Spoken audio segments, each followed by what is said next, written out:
ของและผลหมากรากไม้ที่เอามาบวงสรวงเนาะก็จะประมาณนี้นะฟักแฟง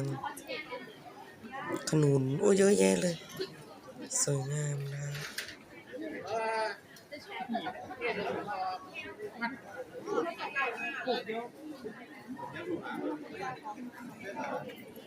นี่มีขนุนมีอะไรนะฟักแฟง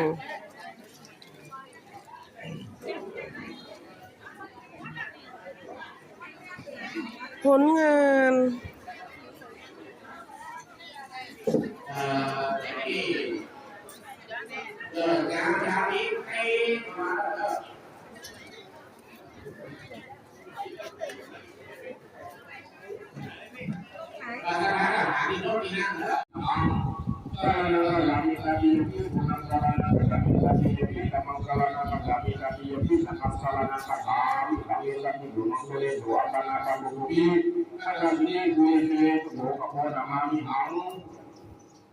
โลสามังคลังเยวามโลพุทธาธรรมราชตโลมหาอิบาปัจจพุทธามหาบุรีพุทธะ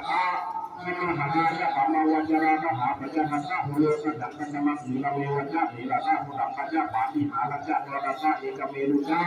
สุราระเวจะทันตุยังสภาสนาพุทธะเถระพุทธะจักรวามิจเอกกัสสะ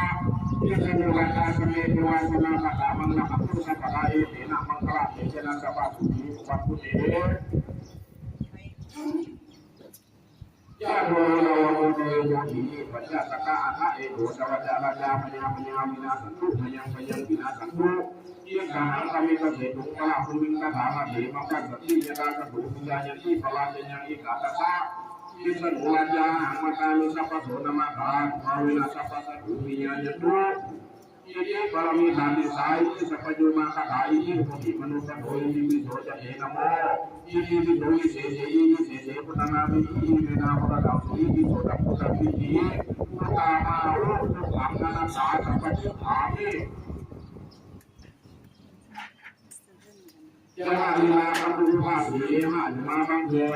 อิมังคัมภุยังดุอิตุเสเสหังเสหาธรรมะจะขังภวะตติบุญมาอิงบุญมาพระของเงินทำอยู่มาเองที่ดับเบียงมาอาจารย์ที่บุรังลามาปยาอุติมาจิยาลาโมจะมหาลาโมวัตถุโวยีเรโอตปะสัมปนาสุภาธรรมะสมัยสาสโตสัพพุนิสายโยเกเทวะธรรมะยุเตเสนาภูมิ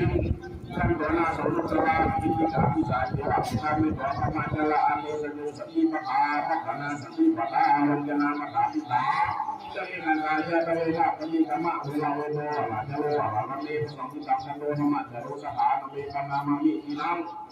โอ้ยทาลักนาทุขามหาเถจามหาปัญญามหายสามหาโภคายุวนาทุขาภวาสีโภคาอิสระตนาเจโยเมภวะสันตุสัพพะอันตรายโยวินาสันตุเถจสายวังจะถามหาวุติสิริสวาหะ